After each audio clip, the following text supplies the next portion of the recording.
কাজ কিন্তু চলতেছে, যে এইখানটা যেটা বলছিলাম আমি, টোল হচ্ছে, এই দিক দিয়ে আপনারা চলে যাবেন, বেশি না ঘুরে যেতে পারবো, কিন্তু ওটা হবে রং, আর আমি রঙে কখনো যাইতে প্রস্তুত না। যে কলারের বাতাসে বাড়িতে লেগে আমার মনে হচ্ছে যে কলার ব্যথা হয়ে যাচ্ছে, এই কারণে এই যে ভিতরে ঢোকাই দিলাম। হ্যালো এভরিওয়ান, আসসালামু আলাইকুম, I hope you are well. সাথে আছি আমি শাকিল, আপনারা দেখছেন থ্রোটল শাকিল। আজকের গন্তব্যপথ 300 ফিট হতে নরসিংদীর দিকে। ওরে বাবা রে বাবা, কি জোরে আসে। এবং এইখানটায় মানে পিছনে দেখলাম যে বৃষ্টি পড়তেছে, বাট এখন কিন্তু বৃষ্টির ওরকম প্রখরতাটা নাই, আর এই কারণে কিন্তু আমি ছুটে চলেছি। আমার রেইনকোটটা অলমোস্ট ছুটে গেছে, রেইনকোটটা আমি ঠিকঠাক করে নেব, কারণ ওইটাতে কোনো ভরসা আমি পাচ্ছি না। এবং বাইক যা চলছে তাতে আমি আজকে অনেক হ্যাপি, কারণ এই বৃষ্টির পরে আমি গাড়িটা 2 দিন বাইর করি নাই।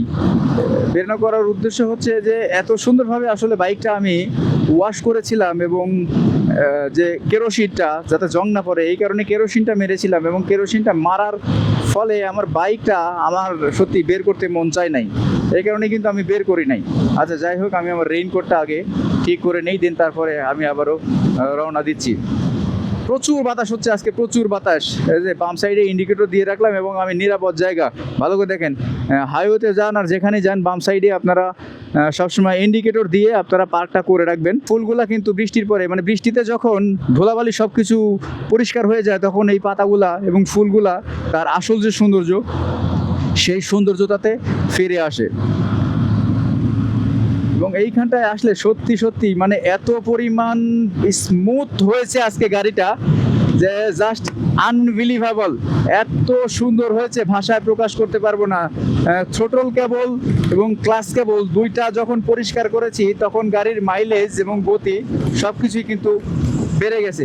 এবং গাড়ির যখন গতিটা বেড়ে যাবে, তখন কিন্তু আপনার তেলটা অনেক ভালো যাবে। আজকে ফুল ট্যাঙ্কি তেল তুলেছি, আমি ফুল ট্যাঙ্ক তেল তুলেছি।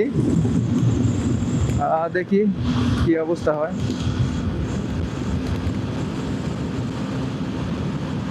ভালো, খুব দ্রুতই কিন্তু উঠে যাচ্ছে, 5, 7, 10 এরকম কিন্তু খুব দ্রুতই উঠে যাচ্ছে।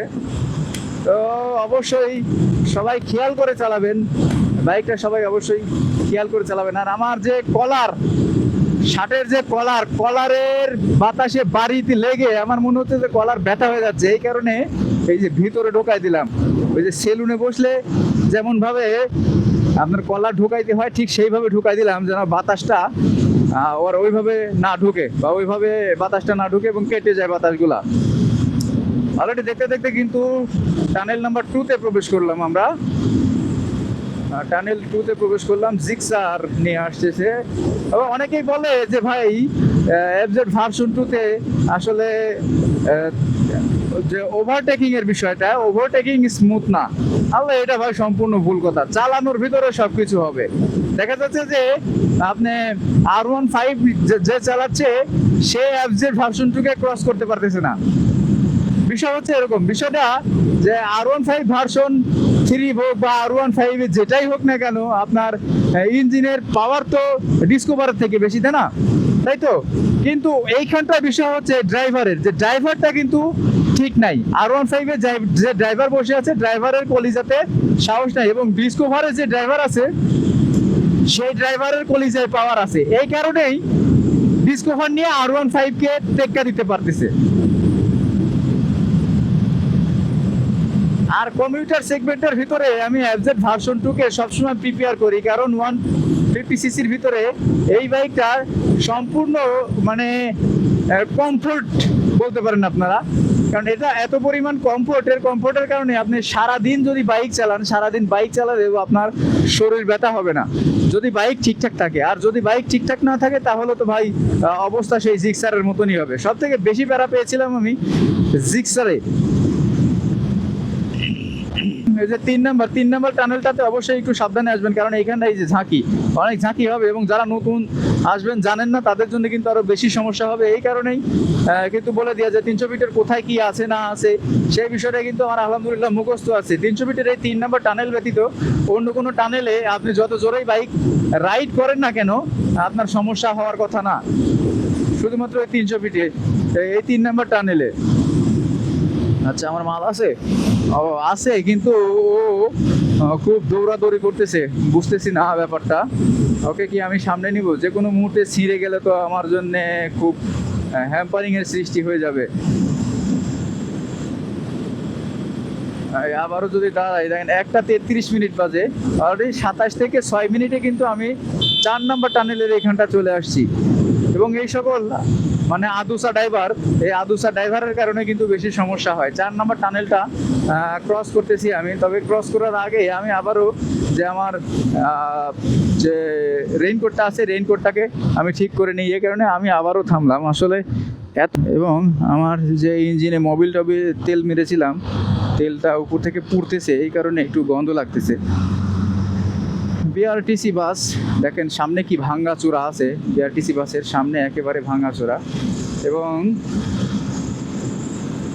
আমার যে যাত্রাপথ, আলহামদুলিল্লাহ আমি ভিডিওগুলো সবসময় খুব শর্ট রেঞ্জে করার চেষ্টা করি। শর্ট রেঞ্জ বলতে ইউটিউবে তো আবার 8 মিনিটের কম হলে একটু এক্সটার্নাল ব্যাপার স্যাপার আছে, সেই জিনিসটা হয় না। এই কারণে আমি সেই ভিডিওগুলোকে সবসময় 9 থেকে 10, সর্বোচ্চ 11 মিনিট রাখার ট্রাই করি। 5 নম্বর টানেল, এবং 5 নম্বর টানেলের ওই সামনে যেটা থাকে সেটা হচ্ছে যে আপনার পুলিশ থাকে ওইখানটায়, স্পিড গান নিয়ে থাকে। এই কারণে এইখানটা আসার পরে আপনারা একটু স্পিডটা কমিয়ে দিবেন, যেন ওই দূরে থেকে যখন স্পিড গান দিয়ে মাপে তখন আপনার বাইক যেন ওই 60-এর নিচেই থাকে। আছে কিনা আজকে প্রতিদিনই থাকে, আজকে বৃষ্টির কারণে আছে কি না নাই মনে হয়, সম্ভবত নাই। এই কারণে কিন্তু আমি গতিটা কমালাম না। এবং এফজেড ভার্সন 2 আরও একটা জিনিস আমার সব থেকে বেশি লাগে, এটা যত জোরেই চালান দেখবেন যে ইঞ্জিন আপনার ভাইব্রেট করে না। আর ইঞ্জিন যদি ভাইব্রেট, যে এইখানটায় বসে, এইখানটায় কিন্তু পুলিশটাই বসে। আর ইঞ্জিন ভাইব্রেট না করার কারণে কিন্তু আপনার বাইকগুলো চালায় আপনি অনেক শান্তি পাবেন, এবং মনে হবে যে 100-150 কিলোমিটার চালানোর পরেও আপনার মানে কোনো ফিলিংসই আসতেছে না যে আপনি বাইক চালাচ্ছেন কি না, এরকম একটা ফিলিংস আসবে। এখানটার যে রাস্তাটা মানে ফ্লাইওভারটা, সেই ফ্লাইওভারটা যদি হয়ে যায় দেন তাহলে কিন্তু মানে আমাকে আর নিচ দিয়ে যেতে হবে না। সেখানে হয়তো বা 10 টাকা টোল নেবে কাঞ্চন ব্রিজটা পার হওয়ার জন্যে। 10 টাকা টোল নেওয়ার পরে আপনি খুব অনায়াসেই চলে যেতে পারবেন। এইখানটায় যে ইউ টার্নের জন্য ইউ টার্ন নেবেন, 5 নম্বরের আগ পর্যন্ত কোনো রকম ইউ টার্ন নাই। যারা আসবেন এই ইউ টার্ন নেবেন এই সাইড দিয়ে, এইখানে একটু ভেবে চিন্তে দেখবেন, কারণ এখানটায় হুটহাট করে গাড়ি টাড়ি আসতে পারে। আর 300 ফিটের বাইক চালানোর মজাটা কিন্তু আলাদা। এই কারণে দেখবেন যে অনেক সময় এত পরিমাণ বাইকের যে হলার আছে, সেই হলার হলার লাগানোর পরে এত পরিমাণ শব্দে বাইকাররা আসে। এই কারণে আমার সত্যি সত্যি অনেক বেশি বিরক্ত লাগে, কারণ আমি এটা চাই না। কারণ একটা সুস্থ শহর আমি সবসময় চাই।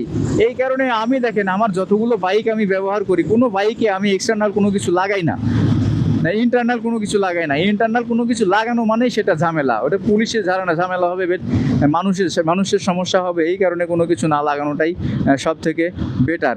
কাজ কিন্তু চলতেছে, যে এইখানটা যেটা বলছিলাম আমি, টোল হচ্ছে এই দিক দিয়ে আপনারা চলে যাবেন একবারে কাঞ্চন ব্রিজ পার হয়ে। সেই কাঞ্চন ব্রিজ এবং সেই সঙ্গে যুক্ত হবে আপনার যে গাউসিয়ার যে রোডটা বা মদনপুর কাঁচপুর, এই রোডটা দিয়ে যারা কুমিল্লা চিটাগাং এদিকে যাবেন, সেই সঙ্গে কিন্তু এইটাই যুক্ত হবে। এই একটা রোডই কিন্তু এই দিক দিয়ে হবে, এই কারণে এই ব্যবস্থাটা করা। অবশ্য এই সাইডের কাজ মোটামুটি শেষের দিকে হয়ে আসছে, আরও কিছুদিন লাগবে।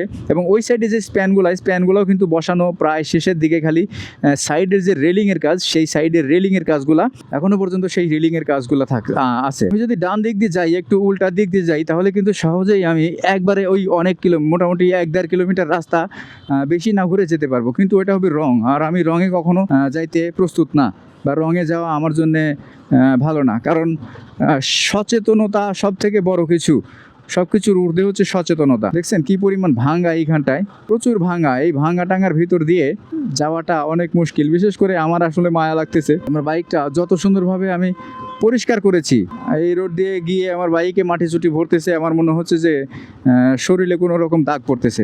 চিটকা মাটি, এদিকে হচ্ছে কঠিন চিটকা মাটি। চাকাগুলা স্কিড করতে পারে। যাদের বাইকের চাকা একটু দুর্বল আছে তারা অবশ্যই মানে অতিরিক্ত সাবধানতা অবলম্বন করবেন। কারণ বাইক এমন একটা জিনিস, দেখবেন যে ভালো রাস্তাতে আপনাকে কোনো রকম সমস্যা করতেছে না, বাট এই কাদা রাস্তা হলে আপনার অবস্থা একবারে খারাপ করে দিবে। দেখবেন যে আপনি যেতে চাইছেন একদিকে, আপনার বাইক যাচ্ছে আর একদিকে, এটা সব থেকে বড় একটা প্রবলেম হয়ে দাঁড়াবে। তো সবাই ভালো থাকবেন, সুস্থ থাকবেন, দেখা হবে নেক্সট কোনো ভিডিওতে। আল্লাহ হাফেজ।